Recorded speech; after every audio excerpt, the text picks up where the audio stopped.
नमस्कार सर्वांचं normal action ॲस्ट्रोवास्तूमध्ये मी doctor Girish आपलं स्वागत करत आहे. बघा, आज भाद्रपद पौर्णिमा आहे आणि आता पितृपक्ष सुरू होत आहे.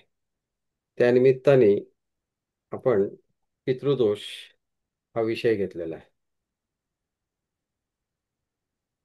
जर तुम्ही गरुड पुराण वाचा किंवा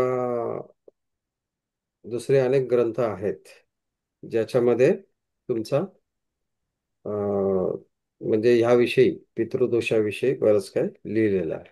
परंतु तत्पूर्वी मी सांगेन की आत्मा ज्यावेळी शरीर त्याग करतो आणि त्यानंतर तो पितृलोकात जातो असं म्हटलं जातं किंवा आपल्या पूर्वजांकडे तिथे पूर्वज त्याला भेटतात. मुळात तीन स्टेप आहेत की पहिला पितृलोक, तिथे पूर्वज भेटतात आणि पूर्वजांना लक्षात येतं की तुम्ही कशा तऱ्हेने संपूर्ण लाईफ वागलायत आणि त्याप्रमाणे जर ते खुश झाले ते तुम्हाला सूर्यलोकात पाठवतात आणि त्या सूर्यलोकात सुद्धा तुम्हाला अप्रिशिएशन मिळालं तर पुढे स्वर्गलोक मिळतो असं एक धारणा आहे आपल्या धर्मानुसार. मुळात पितृ या शब्दाचा अर्थ लक्षात घ्या. पितृ आपण ज्योतिषशास्त्रानुसार सूर्याला मानतो. पंचांगामध्ये सूर्य आणि चंद्र हे दोन ज्योतिषाचे नेत्र मानलेले आहेत आणि त्या सूर्य चंद्राच्या पोझिशन वरूनच काय ठरलेलं आहे तर पंचांग जे रोजचं डेली लाईफ आहे ते ठरलेलं आहे. आता ज्यावेळी आपले पूर्वज ज्यावेळी हा आत्मा शरीर त्याग करून जातो त्यावेळी पूर्वज ज्यावेळी दुःखी होतात त्यावेळी ते आपल्याला शाप देतात आणि त्यासाठी त्यांचे ऋण फेडले पाहिजे असं म्हटलं जातं. ओके. आणि या शास्त्रामध्ये तीन पिढ्यांचा विचार आहे. पूर्वजांच्या तीन पिढ्यांचा विचार आहे. जे स्वर्गात न पोचलेलं कारण पण तुम्ही असता. तुम्ही जर काही अ, अशुभ कार्य करत असाल, काहीतरी कृत्य करत असाल किंवा ज्याच्यामध्ये पितृ दुःखी होत असतील तर ते तीन पिढ्यांसाठी मानलेलं आहे आणि त्यातून तुम्हाला काहीतरी शाप मिळतो. आता त्याचा विषय आपण पुढे बघणार आहोत. परंतु चंद्रामध्ये सुद्धा दोन प्रकार आहे, एक देवलोक आणि पितृलोक. म्हणजे त्याचा ऊर्ध्व भाग चंद्राचा आणि खालचा भाग. तर याच्यामध्ये जो खालचा भाग आहे तो पितृलोक आहे आणि वरचा भाग देवलोक आहे. तर पितरांचा वास हा तुम्हाला माहिती आहे दर महिन्याला महिना कसा ठरतो तर सूर्याचं 30 अंशामध्ये असं 30 × 12 365 दिवसामध्ये 12 महिने होतात आणि चंद्र मात्र दर महिन्याला एक 360 डिग्री फेरी मारतो. वर्षभरामध्ये हा जो पोर्शन आहे कुठला भाद्रपद पौर्णिमा ते अश्विन कृष्ण पक्ष त्याला पितृपक्ष असं आपण म्हणतो. त्याचं कारण पित्र पितृ किंवा पित्र ही पित्र या 15 दिवसामध्ये ह्या पंधरवड्यामध्ये हा कृष्ण पंधरवडा आहे. बघा तुम्ही कृष्ण पक्ष चंद्राच्या तिथीमध्ये ज्यावेळी चंद्र काळ्याचा पांढरा होत जातो त्यावेळी ती शुद्ध पक्ष झाला आणि तो ज्यावेळी पौर्णिमेपासून पुढे अमावस्या हा डार्क होत जातो त्याला कृष्ण पक्ष म्हणतात. हा कृष्ण पक्ष तसा पितरांचा मानलेला आहे. परंतु त्यातल्या त्यात अमावस्या ही अमावस्या जी आहे ज्या दिवशी आणि या 15 दिवसामध्ये पित्र जी आहेत म्हणजे स्पेशली साऊथ पोर्शन चंद्राचा जो आहे तो पृथ्वीच्या जवळ येतो आणि म्हणून काही ठिकाणी तर असं म्हटलं की पुढे सूर्यलोकातून यांना पितरांना पृथ्वीवर पाठवलं जातं ह्या 15 दिवसात आणि म्हणून आपण तो पितृपक्ष त्यांचं श्राद्ध घालण्यासाठी किंवा सेलिब्रेशनच्या दृष्टीने मानलेला आहे. ओके. काही वेळा मातापितांच्या देहांतानंतर काही लोक श्राद्ध कर्म करत नाही. आता करोना कालावधीत कितीतरी तुम्ही बघितले असाल की अमेरिकेत मुलगा आहे इथे येत नाही तर त्यांचं श्राद्ध तिथं त्यांच्या इच्छा अपूर्ण राहतात किंवा चंद्राच्या ऊर्ध्व भागावर जो पितरांचा वास आहे ओके जो कृष्ण पक्षाशी संबंधित आहे आणि सप्तमी तिथीला दक्षिणेमध्ये चंद्र परफेक्ट येतो आणि देवता ह्या उत्तर गोलार्धात असतात. ओके. आता मला पुन्हा हे सांगायचं आहे की भाद्रपद पौर्णिमेपासून अश्विन कृष्ण पक्षापर्यंत पृथ्वीच्या समीप हा चंद्राचा दक्षिणेकडील भाग समोर येतो जिथे पितरांचा वास असतो आणि म्हणून या दिवसामध्ये पितृपक्ष साजरा केला जातो. किंवा साजरा करणं म्हणण्यापेक्षा ज्या काही क्रिया आहेत त्या केल्या जातात. परंतु मला हे म्हणायचं आहे की ह्या पितृपक्ष तर आहेच, पण पितृपक्षाच्या अनुषंगाने आपण पितृदोष काय ते आता बघतोय. पितृ म्हणजे काय, तर सूर्य. मग आता सूर्य हा बिघडलेला असतो, कलंकित असतो. कसा बिघडलेला असतो, कसा कलंकित असतो, त्याविषयी आपण बघणार आहोत. परंतु पितृदोषच्या ज्या बाधा आहेत त्या अदृश्य बाधा आहेत. म्हणजे पितृ तुमच्यावरती रुष्ट झाले, तुमच्या परिजनांच्या, त्यांच्या नातेवाईकांच्या चुका झाल्या, त्यांच्याकडून श्राद्ध कर्म नाही झालं, तर यानुसार तुमच्या जन्माच्या वेळी ग्रहयोग ठरतात. बरं, ग्रहयोग ठरू द्या, परंतु जे काही गोचर आहे, तुम्हाला मिळणारे गोचर, हे उदाहरणार्थ समजा आता शनी नेपच्यून युती आली, शनी हर्षल युती आली. आता ही कधीतरी कितीतरी वर्षांनी येते आणि ती नेमकी तुम्हाला गोचरीने येणं तुमच्या जन्मामध्ये, तुमच्या लाईव्हनेसमध्ये, किंवा तुम्हाला मिळणाऱ्या दशा ह्या त्या अनुसार मिळतात. म्हणजे पत्रिकेत मिळणारे ग्रहयोग आणि दशा आणि गोचर, आणि ह्याच्यावरच आपलं प्रेडिक्शन चालतं. आणि त्यानुसार तुम्हाला जे काही कष्ट भोगावे लागतात आयुष्यात, जे काही भोगावं लागतं, हे तुमच्या पितृदोषामुळे असतं. आता पितृदोषामध्ये दोन प्रकार आहेत. एक म्हणजे अधोगतीवाले पितर, काय, अधोगतीवाले पितर, आणि दुसरं ऊर्ध्वगतीवाले पितर. आता अधोगतीवाल्या पितरांमध्ये ज्या काही तुमच्या म्हणजे त्या पितरांच्या जे आप्तेष्ट आहेत त्यांनी केलेल्या चुका, त्याचं निवारण, म्हणजे त्यातून अतृप्त वासना, कोणी प्रॉपर्टीसाठी म्हणतं, दुसऱ्याची प्रॉपर्टी लुबाडतो, किंवा विवाहासाठी चुकीचे निर्णय, म्हणजे आजकाल जे इंटरकास्ट किंवा आंतरजातीय आंतरधर्मीय जे विवाह होतात, ह्या चुका मानलेल्या आहेत त्याच्यामध्ये. आणि त्याच्या अनुषंगाने पुढे पित्र दोष देत आहेत. तेच ऊर्ध्वगतीमध्ये, म्हणजे हे झाले अधोगतीचे परिणाम, पण ऊर्ध्वगतीवाले पित्र जनरली दोष उत्पन्न करत नाहीत. परंतु केव्हा करतात, तर त्यांचा अपमान झाला किंवा रीतिरिवाज जर तुम्ही पाळले नाहीत, तर मात्र तिथे पित्र शाप देतात. आणि ही ऊर्ध्वगतीवाल्या पित्र यांचे शाप हे जास्त तीव्र असतात. मग तर अशा तऱ्हेने आपल्या धर्मशास्त्रात किंवा धर्मसिंधू नावाच्या ग्रंथामध्ये हे सगळं लिहिलेलं आहे. तुम्ही ते वाचू शकता. एकीकडे आफ्टर मृत्यू, म्हणजे मृत्यू पश्चात जे काही पितरांचं केलं जातं, आपण जसं 13 दिवस बसतो मृत्यू झाल्यानंतर, आणि तेव्हा जे काही पिंडदान वगैरे आहे याची संपूर्ण माहिती, म्हणजे ती शिदोरी बांधून प्रॅक्टिकली आपण त्या 13 दिवस लागतात एका आत्म्याला पितृपक्षात किंवा पितृ लोकांमध्ये पोहोचण्यासाठी.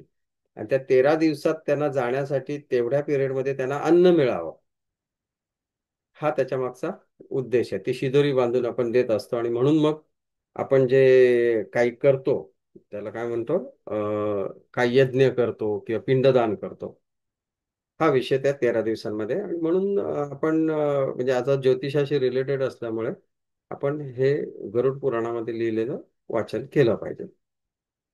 आणखीन मी पुढे जाऊन सांगेन. मग आता तुम्हाला पितृपक्षाच्या बाबतीत जर विचार केला, तर आपल्याला मनुष्य जन्माला आल्यावर 5 प्रकारचे ऋण फेडायचे असतात.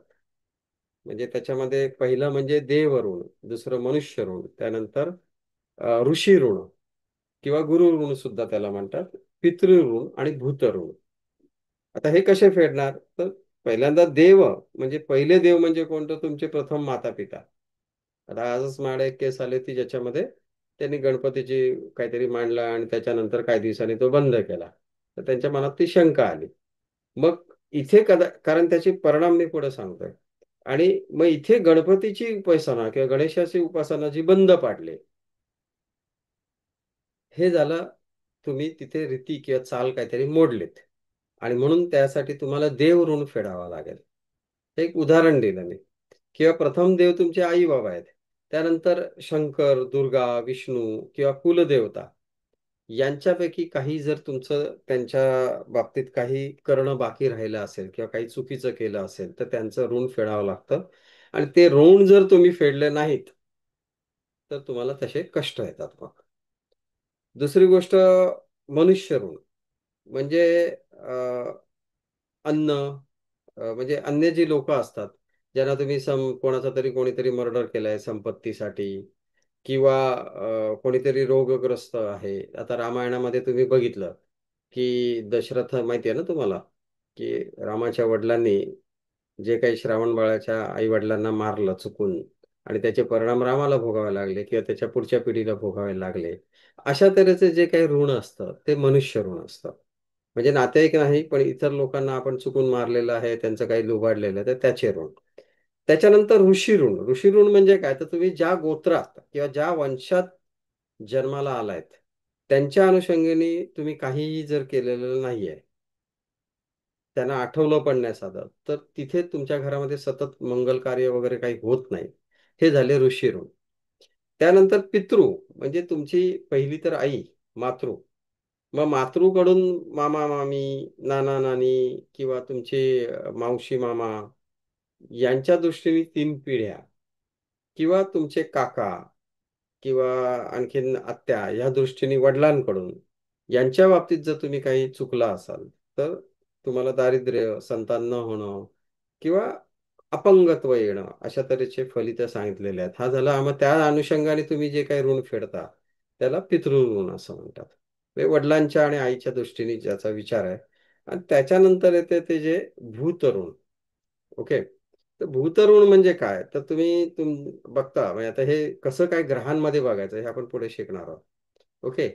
तर आता बघा, देव म्हटल्यावर तिथे गुरुग्रह आला. मनुष्य म्हटल्यावर तिथं सूर्य आला, कारण जीव आहे ना, तो जीव रवीने निर्माण केलेला आहे. ऋषी म्हटल्यावर पुन्हा गुरु आला. पितृ म्हटल्यावर पुन्हा रवी आला आणि किंवा चंद्र या दृष्टीने. तर भूत म्हटल्यावर कोण? राहू. ओके. या अनुषंगाने आता देवाच्या ऋणासाठी काय केलं पाहिजे? देवयज्ञ केला पाहिजे. मग देवयज्ञ म्हणजे काय? तर गाईचं तूप समई देवासमोर ठेवायची. बघा, साधे साधे उपाय सांगितलेले आहेत. आणि मृत व्यक्तीच्या फोटो समोर देखील तुम्ही हे गाईच्या तुपाचा दिवा तुम्ही ठेवू शकता. किंवा गोवरी असते माहिती तुम्हाला, गाईच्या शेणाची गोवरी, तिच्यावरती तुम्ही कापूर धूप वगैरे जाळून तिथे त्याचा यज्ञ करू शकता. ऋषी ऋणामध्ये काही मंत्र किंवा पाठ सांगितलेले आहेत. हरिपाठ आहे, नवनाथ पारायण आहे, गीता अध्याय आहे. गीतेचा 15वा अध्याय म्हटलं त्याच्यामध्ये. रामरक्षा, मारुती स्तोत्र किंवा गाईला गवत देणं, शिव्या लीलामृत पोथी किंवा गुरुस्मरण. आता हे केव्हा केव्हा केलं पाहिजे ह्याचं तुम्ही नीट लक्षात घेतलं पाहिजे. म्हणजे शिवलीलामृत पोथी केव्हा? तर शिवाचा संबंध चंद्राशी आहे, राहूशी आहे. ओके. त्यावेळेस ते केलं पाहिजे. तर नवनाथ पारायण गुरु ज्यावेळी बाधित असेल किंवा कुलस्वामिनी मंत्र ज्यावेळी नक्षत्रांचा संबंध असेल, त्यावेळी हे ऋषी ऋणामध्ये हे उपाय सांगितलेले आहेत. उपायांबाबतीत आणखीनही काही सांगणार आहे. पितृ ऋणामध्ये जेवणापूर्वी तुम्ही एखाद्या कावळ्याला, गायीला, कुत्र्याला घास देता, अन्नदान करता, पण सकाळी 12 पूर्वी ते केलं पाहिजे. तर तिथे पितृऋण फेटलं आहे. आता हे साधी गोष्ट रोज आपण करू शकतो. एक कावळ्या चिमण्यांना बाहेर ठेवू शकतो ना. ते येतील ना येतील, ते तुमचे पितृ रुसलेले असतील तर ते येऊ शकतील. आणि विशेषतः या दिवसांमध्ये, या 15 दिवसांमध्ये, या पंधरवड्यामध्ये त्याचं महत्त्व जास्त आहे. मनुष्य ऋणामध्ये अतिथींना मान सन्मान देणे. काही लोक बघतात घरी पाहुणे आले की त्यांना विचारत पण नाहीत किंवा दारामध्ये कोणी काय मागायला आलं त्याला साधं पाणीही देत नाहीत. तर इथे मनुष्य गणामध्ये त्यांना मान सन्मान देणं, अतिथींना हे मान दिलंय. तर भूतमध्ये आता भूत दया असा शब्द आहे. भूत म्हणजे काय? तर पशुपक्षी. या पशुपक्षी, मुंग्या यांना काहीतरी दान करणं, अन्न देणं. आता प्रत्येकाला वेगवेगळं अन्न आहे. परंतु पशुपक्षी साध्या आपलं जे काही कडधान्य सुद्धा ठेवतात किंवा साखर सुद्धा ठेवतात, ते लोक खातात. तर अन्नदान हे प्रामुख्याने ह्या पितृपक्षाचे किंवा पितृदोषाचे उपाय आहेत. हे महत्वाचं लक्षात घ्या. म्हणजे बाकी तर आपले यज्ञकर्मी किंवा आपले ब्राह्मण वर्ग किंवा पंडित जी ते करतात तो क्रियाभाग त्यांना माहिती, त्याबद्दल मी फार काय नाही बोलत. पण एक सर्वसामान्य उपाय म्हणून तुम्ही काहीतरी दान करत राहणं. अन्नदान एस्पेशली मनुष्याला द्या, पक्ष्यांना द्या. त्यासोबत कुठले तरी म्हणजे जे कुठले तरी म्हणजे जे रिलेटेड मी आता तुम्हाला पाठ सांगितले किंवा मंत्र सांगितले ते म्हणत राहणं. हा त्याच्या मागचा एक प्रकारचा उपाय आहे. आता याची लक्षणं काय? किंवा तुम्हाला आणखीन जाऊन मी सांगेन की कशा तऱ्हेची लक्षणं असतात. तर सतत कौटुंबात वाद होत राहत असेल, म्हणजे बऱ्याच वेळा लोक कंटाळतात, सगळं कॉम्प्रोमाइज करतात.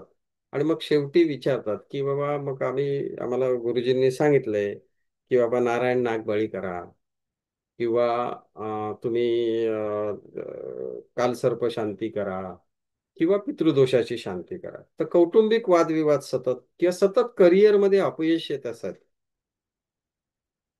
किंवा मी ह्या गोष्टीच्या तुम्हाला माहिती आहे दरवेळी मी कोणाला जास्त प्रोत्साहित करत नाही. परंतु हे ओळखल्यावर मात्र तुम्हाला सांगावं लागतं. तुम्हाला करिअरमध्ये, व्यापारमध्ये सतत नुकसान होत असेल, करिअर त्या लिंकच लागत नसेल किंवा एखाद्या ठिकाणी मूल न होणं, संतती न होणं, हा प्रमुख विषय आहे. कारण तुमचा वंश वाढत नाही पुढे. नंतर काही वेळा सतत मानसिक त्रास होणं. आता माझ्याकडे जी केस आहे ज्याच्यामध्ये एका घरामध्ये 2 लोकांना कॅन्सर आहे ॲट अ टाईम. कसं होणार? किंवा पूर्वज सारखे स्वप्नात येत असतील. अचानक घरामध्ये कोणाचा मृत्यू झाला असेल, अपघाती एस्पेशली अपघाती किंवा आत्महत्या. याच्यासाठी मंगळ नेपच्यून सारखा योग असेल, नाही का? अनेक जण घरामध्ये अविवाहित राहतात. आता मुलीलाही मूल नाहीये. मुलगी सासरी गेली आहे किंवा मुलीला सासरी गेल्यानंतर छळ झालाय, तिला जाळलेलं आहे. दोन्ही मुलं आहेत, सतत दारू पित आहेत, चांगली नोकरी असून सुद्धा ते कामावर जात नाहीयेत. किंवा दोन्ही मुलांची आज 35-35 वर्ष क्रॉस झालीत, 40च्या जवळ आलेत, तरी लग्न होत नाहीत. घरामध्ये सतत म्हणजे सगळीच्या सगळी मुलं अविवाहित राहणं. हे जे काही प्रकार आहे, त्याच्यामध्ये काही वेळा काही लोकांचं बघा, सुरुवातीला फ्रेश असतात आणि नंतर चेहरा कुरूप होत जातो. ड्राय होतो, काळा पडतो किंवा कुरूप होतो. हा देखील लक्षण पितृदोषाचं असू शकेल. डोळ्याखाली बऱ्याच जणांना खूप काळं येतं. आता वयानुसार भाग वेगळा आहे, पण लवकरच काळेपणा येणं किंवा काही लोकांना अमावास्या तिथी आली, की आपोआपच अंगामध्ये भीती, मनामध्ये भीती बसते, धडकी भरते किंवा काही ठिकाणी सकाळी 12 ते 1 मध्ये जर कावळे सतत कावकाव करत असतील तुमच्या घराजवळ, तर हे देखील तुम्हाला पितृदोषाची लक्षणं ही दिसतात. त्याचे परिश्रमानुसार फळ मिळतं, पण सतत रंगात भंग होणं, चांगलं मंगल कार्य आणि त्यावेळी कोणाचा तरी मृत्यू झालाय आणि मग तुम्हाला आनंद साजरा न करता येणं, ही सगळी लक्षणं जी आहेत, ही पितृदोषाची असू शकतात. ओके. आता ज्योतिषी म्हणून आपण त्यात काय काय बघितलं पाहिजे ते आपण बघणारच आहोत.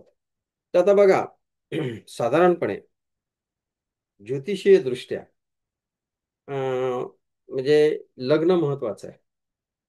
लग्नस्थान जे आहे ते महत्वाचं आहे. लग्नामध्ये रवी, मंगळ, शनी यांसारखे ग्रह येणं. रवी, मंगळ, शनी सारखे ग्रह येणं. म्हणजे ग्रह कुठले? तर साधारणपणे बघा आता ह्याच्यात मी पुन्हा एकदा सांगेन तुम्हाला, की प्रकाशित ग्रह आणि अप्रकाशित. मग आता प्रकाशित ग्रह कुठले? तर रवी. मग रवी म्हणजे रवीमुळेच प्रकाश आहे सगळीकडे. तर रवी म्हणजे पिता आहे. चंद्राचा रात्रीचा प्रकाश म्हणजे माता. तर गुरु ज्यावेळी अंधार असतो त्यावेळी तुम्ही दिवा लावता. तो दिवा म्हणजे गुरु आहे. हे झाले प्रकाशित ग्रह. पण अप्रकाशित ग्रह की जे अंधकार पसरणारे ग्रह आहेत ते म्हणजे शनी. दुसरा कुठला असू शकेल? तर राहू केतू. कुठला असू शकेल? राहू केतू. मंगळाचा विचार भावंडासाठी आहे. शुक्राचा विचार पत्नी या दृष्टीने आहे. भावंडांमध्ये बहीण पण असू शकेल, भाऊ पण असू शकेल. यांचे पीडित संबंध. मग आता पिडणारे ग्रह कुठले? तर सगळ्यात पहिला शनी, जो मृत आहे किंवा मृत्यूचा कारक आहे. आणि दुसरा राहू, जो यमाचा कारक आहे. ओके. दुसरा राहू, जो भूताचा कारक आहे, जो मृत्यू पश्चातचा कारक आहे. तर ज्यावेळी रवी, चंद्र, गुरु यांचे संबंध जर शनी राहूशे पत्रिकेत येत असतील तर निश्चितपणे, कारण त्याच्यामुळेच तुम्हाला जास्त अडथळे येतात ना. गुरु शनीमुळे. गुरु हा प्रगतीचा कारक आहे, आयुष्यात प्रकाश देणारा आहे. तुमची शारीरिक वाढ, मानसिक वाढ, त्या जोडीला मी म्हणेन शैक्षणिक वाढ पहिली. शिक्षणात सारखे अडथळे येणे. मुलं सतत फेल्युअर एकदा तरी येतच गुरु शनीच्या युतीमुळे या दृष्टीमुळे. किंवा चंद्र शनी आहे, सतत मानसिक ताण येणं, सतत फिनान्शियल लॉसेस होणं किंवा रवी शनी आहे, जिथे तुम्हाला शारीरिक दृष्ट्या जास्त त्रास होतो.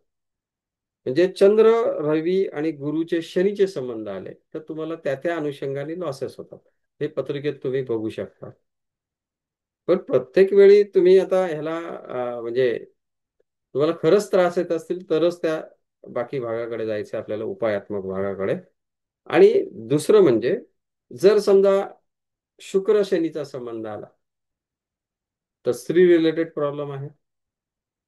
तुम्हाला माहिती आहे मंगळ शनीचा संबंध हा भावंडाच्या दृष्टीने किती अपघातकारक आहे, किंवा ओव्हरऑल लाईफमध्ये एकांतात जाण्याची पाळी येते या शनी मंगळामुळे. तर त्यामुळे शनीने बाधित होणं हा एक भाग, आणि दुसरा राहूने बाधित होणं. चंद्र राहू सतत मानसिक भीती, पितृदोष, आपला पितृदोष नाही, आपण वास्तुदोष म्हणूया. चंद्र राहूमुळे काय होऊ शकेल, तर वास्तुदोष होऊ शकेल. मानसिक भीती राहील, आईला काहीतरी रोग निर्मिती होऊ शकेल, वास्तूमध्ये गाडीमध्ये दोष निर्माण होतील. रवी राहूमुळे भूत प्रेत आत्माची, किंवा एकीकडे नेत्राला काहीतरी प्रॉब्लेम होणं, हृदयाला प्रॉब्लेम येणार, किंवा याच्यासोबत केतूचाही विचार करा. गुरु राहू चांडाळ योग ज्याला आपण म्हणतो, जो डायव्हर्ट करतो, शिक्षण घ्यायचं एक काहीतरी भलतंच करतोय, किंवा करिअरमध्ये जिथे जायला पाहिजे तिथे जात नाही, आणि त्यामुळे त्याची संपूर्ण प्राप्ती त्या गुरुची आपल्याला होत नाही. धन, करिअर, पैसा, किंवा गुरु राहू गुरु केतूमुळे संतती न होणं, वंद्या राशीमध्ये जाणं, हे जे काय आपल्याला ग्रहयोग आपल्या पत्रिकेत प्राप्त होतात त्याच्या अनुषंगाने पितृदोषाची शांती करणं हा भाग आलेला आहे. आणि स्थानांचा विचार केला तर पत्रिकेतले पहिलं स्थान, पंचम स्थान, नवम स्थान म्हणजे धर्मत्रिकोण, आणि अष्टम आणि 12वा स्थान. धर्मत्रिकोण, अष्टम, 12वा स्थान ह्याच्यामध्ये हे योग जास्त करून येत असतील. चंद्र राहू, शनी राहू. आता शनी केतू, शनी राहू म्हणजे अगदी मृत आत्म्यांशी संबंध येणं, जिथे भूतबाधा जास्त होऊ शकते, काहीतरी दृष्ट लागणं, किंवा रवी राहू आहे, किंवा गुरु राहू आहे, गुरु केतू आहे, संतती न होणं, आणि यांचा संबंध धर्मत्रिकोणात किंवा अष्टम आणि 12व्या स्थानात येणं, हे पितृदोषाची साधारणपणे पत्रिकेमध्ये आपण याचा विचार करू शकतो. आणखीन एका ठिकाणी असं म्हटलेलं आहे, विशेषतः अष्टमात आणि व्ययात राहू आणि गुरु येणं हे जास्त पितृदोषाला कारक मानले. आणि महत्वाचं म्हणजे नवम स्थान हे पितरांचं किंवा साऊथ वेस्टचं स्थान आहे. नवम स्थानावरून आपण वडील बघतो है ना, आपले पूर्वज बघतो. तिथे जर शनीची दृष्टी किंवा शनी येत असेल तर तो देखील पितृदोषकारक मानलेला आहे. ओके, त्यातून दारिद्र्यता येणं किंवा भटकंती सतत होत राहणं, घर सोडून जाणं, असे सुद्धा रिझल्ट येतात.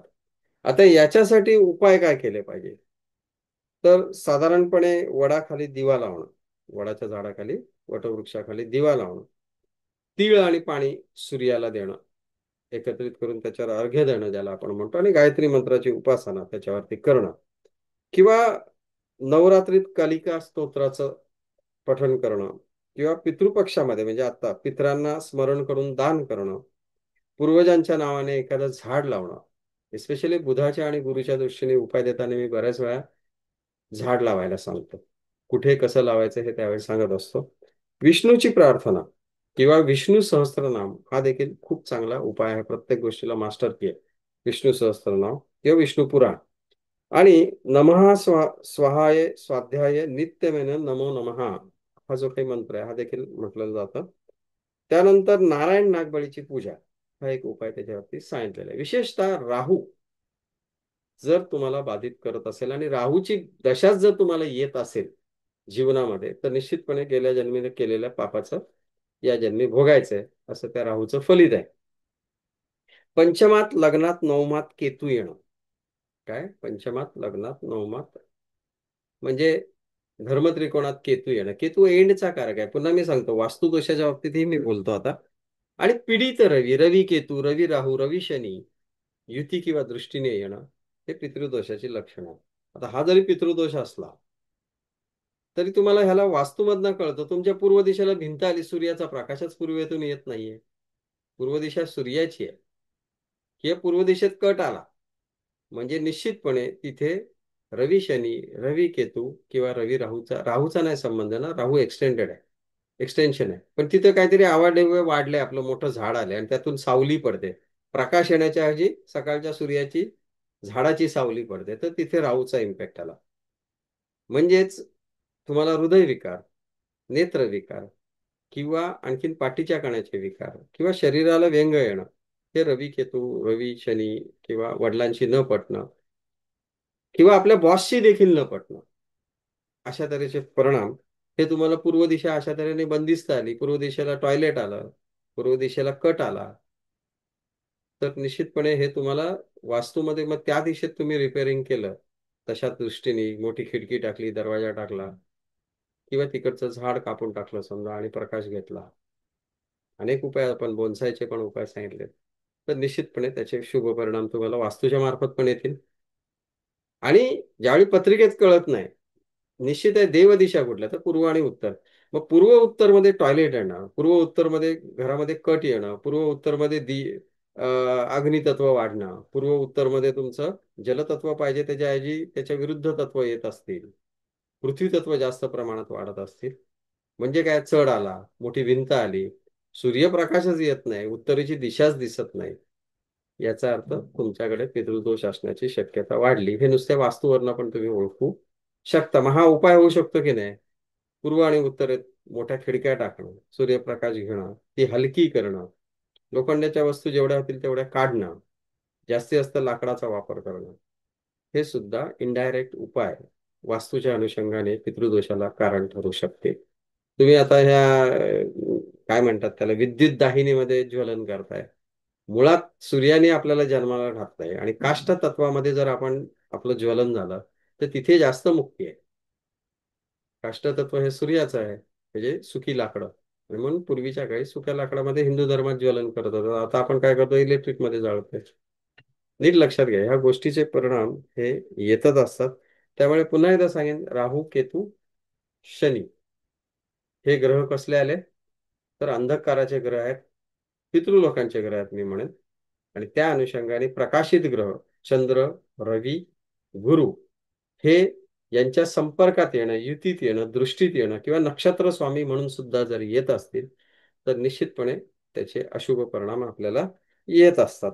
ह्याच्यामध्ये आणखीन एक पाचमुखी, सातमुखी, आठमुखी रुद्राक्ष धारण करण्याबद्दल देखील एका ग्रंथामध्ये म्हटलेलं आहे, ह्या पितृदोषाच्या निवारणासाठी. ओके. आणखीन म्हणजे षोडश पिंडदान, सर्पपूजा. बऱ्याच ठिकाणी मला लक्षात येतं मंगळ राहू युतीमध्ये, माझे अनुभव सांगतो तुम्हाला. रवी राहू किंवा रवी केती हे एखादा आत्मा शरीरात येणं, काहींच्या अंगात येतं. आता ते दैवी असू शकते, ते भूतबाधेच्या दृष्टीने सुद्धा असू शकते. परंतु रवी म्हणजे आत्माचा आहे. रवी म्हणजे आत्माचा आणि त्याची मागची बाजू ही राहू आहे. ते एकत्र येणं म्हणजे तुम्हाला भूतबाधेची शक्यता आहे. शनी केतू, शनी राहू मृत आत्मा शरीरात संचरण. आता चंद्र राहू आला तर भीती असते. चंद्र राहू मध्ये चंद्रली भूत दिसतात आणि रवी राहू मध्ये अंगात येतात. ओके. त्याच्यानंतर आणखीन मी सांगेन सर्पपूजा. मंगळ राहू असेल तर बऱ्यापैकी एखाद्या ठिकाणी सापाला मारणं. आता आपल्या हिंदू धर्मामध्ये तर नागाच्या डोक्यावर विष्णूने सांगितले की पृथ्वीला घेतलेला आहे. मूळ वासी जे आहेत ते नाग आहेत आणि त्या नागांना आपण मारलं तर त्याचा देखील सर्पदोष येतो आणि त्या दृष्टीने पितृदोष मानला जातो. ही सर्पपूजा, गोदान, कन्यादान किंवा पिंपळात मी सांगितलं मगाशी, पिंपळ मंदिरात लावणं. ओम घृणी सूर्याय नमः म्हणजे साधारणपणे लाल फुल, रक्तचंदन हे पाण्यात मिश्रित करून सूर्याला अर्घ देणं, असं देखील एक उपाय सांगितलं. त्यासाठी मंत्र सांगितलं, ओम गृहिणी सूर्याय नमः. विशेषतः सर्पदोष असताना नारायण नागबळी आणि जिथे अकस्मात मृत्यू आहेत. आता काही वेळा आपल्या तिसऱ्या पिढीत काय झालंय आपल्याला माहिती नसतं, परंतु साधारणपणे पत्रिकेत मंगळ नेपच्यूनचे योग बघता हे मला लक्षात येतं. आता ज्यावेळी मी PhD मध्ये हा विषय घेतला होता त्यावेळी एक लक्षात आलं की बऱ्याचशा ठिकाणी जिथे संतती होत नाही तिथे मंगळ नेपच्यूनचा केंद्रयोग मला जास्त, केंद्रयोग तर आहे किंवा काही ठिकाणी मंगळ नेपच्यून युती, मंगळ नेपच्यून प्रतियुती सापडते. ओके. तर मंगळ नेपच्यूनचे योग बघणं गरजेचं आहे. म्हणजे तुम्हाला लगेच कळतं की तुमच्याकडे आकस्मिक घटना, कोणी आत्महत्या किंवा ऍक्सिडेंटल मृत्यू झालाय का, हे लक्षात येतं. किंवा आणखीन प्रेत शापासाठी श्रीमद भगवद्गीता पाठ मागाशी मी म्हटलंय, विष्णू मंत्र. त्यामुळे एक साधं आणखीन सांगेल की अमावस्येला दान करणं काहीतरी. आता तर ग्रहण आहे, तर उद्या दान करणं हे केव्हाही चांगलं आहे. हरिवंश पुराण श्रवण करणं, पिंपळाला दीपक लावणं, हे साधे साधे उपाय सांगितलेले आहेत. जनरली निर्णय सिंधूमध्ये असं सांगितलेलं आहे की गुरु आणि शुक्र असताना जनरली हे उपाय करायचे नाही किंवा जे काही षोडश पिंडदान करायचं आहे. आता बघा तुम्ही, नेमकं यावेळी गुरु वक्री असणार आहे ना, किंवा पंचमहायज्ञ करायचं आहे, तर गुरु वक्री आहे. बघा आता ते एकीकडे आपल्या पूर्वजांनी सांगून ठेवले की गुरु शुक्र असताना हे सगळं करायचं नाही. पितृपक्ष सगळ्यात श्रेष्ठ आहे, ज्यावेळी हे सगळे उपाय करता. आणि पंचक आणि त्रिपाद नक्षत्रावर देखील हे जे काही पिंडदान वगैरे हे करू नये असं म्हटलं. आता हे किती पालन केलं जातं हे आपल्याला माहिती नाही. परंतु मी पुन्हा एकदा सांगेन की सर्वसामान्य माणसाला काही कळत नसताना नारायण नागबळी जर तुम्ही करत असाल तर उत्तम आहे. वेळ खर्च हा एक विषय आहे, पण पितृपक्षामध्ये डेली काहीतरी दान करणं, कोणाला, पक्ष्यांना, मनुष्याला, प्राण्याला, अन्नदान, त्याच्यात अन्नदानाचं महत्व आहे. आणि सोबत गायत्री मंत्र उपासना किंवा विष्णू सहस्त्रनामावली किंवा जे काही मी इतर अगोदर सांगितलेले मंत्र आहेत, ज्यांना मुलं होत नाही त्यांनी हरिवंश पुराण पाठ करणं हे महत्वाचं ठरताना दिसतंय. थोडक्यात काय, अन्नदान हा महत्वाचा संदेश या पितृपक्षातून किंवा पितृदोषामध्ये आहे. आणि विशेषतः हे जे काही भाद्रपद पौर्णिमा ते अश्विन कृष्ण पक्ष या पंधरवड्यामध्ये तुम्ही याचा जास्तीत जास्त अवलंब करणं हे अपेक्षित आहे. तर पितृदोष पत्रिकेत कसा बघतात, त्याची लक्षणं काय, त्याचे उपाय काय, हे मी तुम्हाला आता थोडक्यात सांगितलं. तुम्हाला सर्वांना हा व्हिडिओ जर आवडला असेल तर निश्चितपणे लाईक, शेअर, सबस्क्राईब करा. श्री स्वामी समर्थ.